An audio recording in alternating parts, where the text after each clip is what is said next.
Assalamualaikum warahmatullahi wabarakatuh. Halo, kembali lagi dengan aku Ratna Arumbudiswono dari Universitas Islam Bunga Bangsa Cirebon.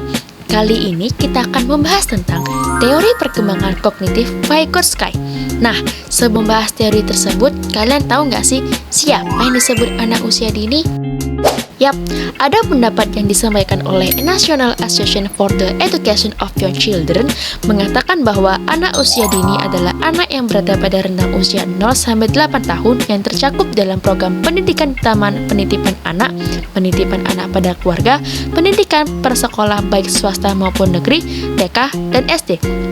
Anak usia dini adalah masa yang paling tepat untuk menstimulasi perkembangan individu. Agar dapat memberikan berbagai upaya pengembangan, maka perlu diketahui tentang perkembangan-perkembangan yang terjadi pada anak usia dini. Salah satunya adalah perkembangan kognitif. Di dalam perkembangan kognitif, ada pun teori perkembangan kognitif menurut Vygotsky. Nah, kalian tahu nggak sih siapa Vygotsky itu? Lev Vygotsky adalah seorang psikolog asal Rusia yang lahir di kota Orsha pada tanggal 17 November 1896. Vygotsky mengawali pendidikannya di gimnasium. Setelah itu, ia melanjutkan studi hukum di Universitas Negeri Moskwa dengan bantuan beasiswa. Ia juga terkenal karena kontribusi dalam teori perkembangan anak, terutama dalam psikologi anak, di mana salah satu karyanya yang terkenal adalah konsep zona perkembangan dekat atau Zone of Proximal Development. Konsep ini menjelaskan bahwa dalam proses pembelajaran anak, terdapat suatu wilayah di mana bantuan eksternal diperlukan agar anak dapat memahami konsep baru. Sementara, ada wilayah lain di mana anak dapat belajar sendiri tanpa bantuan. Kali ini kita akan masuk dalam pembahasan teori Vygotsky. Yang pertama ada konsep sosiokultural.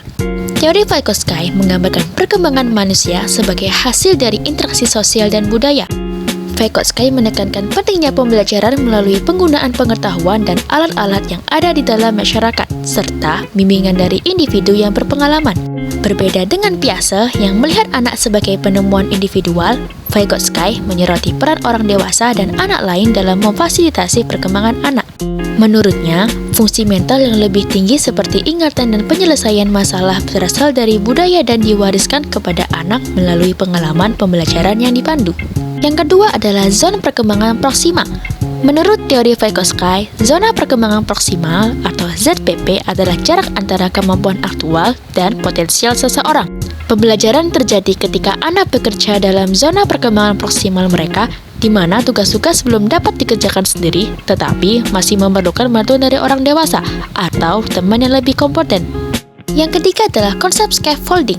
Scaffolding adalah pendekatan memberikan bantuan kepada anak selama proses belajar yang kemudian secara bertahap dikurangi ketika anak sudah bisa menyelesaikan tugas secara mandiri. Konsep ini diperkenalkan oleh ahli psikologi yakni Jerome Bernner. Dialog memainkan peran krusial dalam zona perkembangan proksimal, tempat anak dapat menggabungkan konsep-konsep mereka dengan bimbingan yang terstruktur dan logis. 4. Bahasa dan pemikiran. Menurut Vygotsky, bahasa berkembang melalui interaksi sosial dan membantu anak dalam menyelesaikan tugas. Dia meyakini bahwa anak-anak menggunakan bahasa untuk berkomunikasi sosial dan mengatur perilaku mereka, khususnya pada tahap pra-operasional. Vygotsky menunjukkan bahwa awalnya bahasa dan pikiran terpisah, tetapi kemudian bersatu, di mana anak-anak menggunakan bahasa untuk berinteraksi dengan orang lain sebelum memusatkan pikiran mereka sendiri. Anak-anak juga harus terlibat dalam komunikasi eksternal sebelum mereka mampu berpikir secara internal. Adapun teori-teori pendidikan Vygotsky dalam mengimplikasikan dalam pembelajaran anak usia dini. Yang pertama ada mendorong pengaturan kelas kooperatif agar siswa dapat berinteraksi dan menggunakan strategi pemecahan masalah yang efektif dalam zona perkembangan proksimal mereka. Yang kedua ada menekankan pendekatan scaffolding dalam pembelajaran yang sesuai dengan model pembelajaran kooperatif yang menekankan interaksi sosial antara siswa dan guru.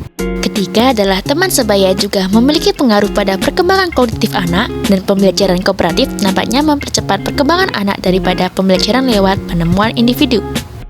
Nah, sekarang sudah tahu kan bagaimana teori perkembangan kognitif menurut Vygotsky? Semoga pembahasan tadi bermanfaat ya bagi teman-teman semuanya. Oke, kita akhiri sampai di sini dan sampai jumpa kembali di episode selanjutnya. Bye-bye!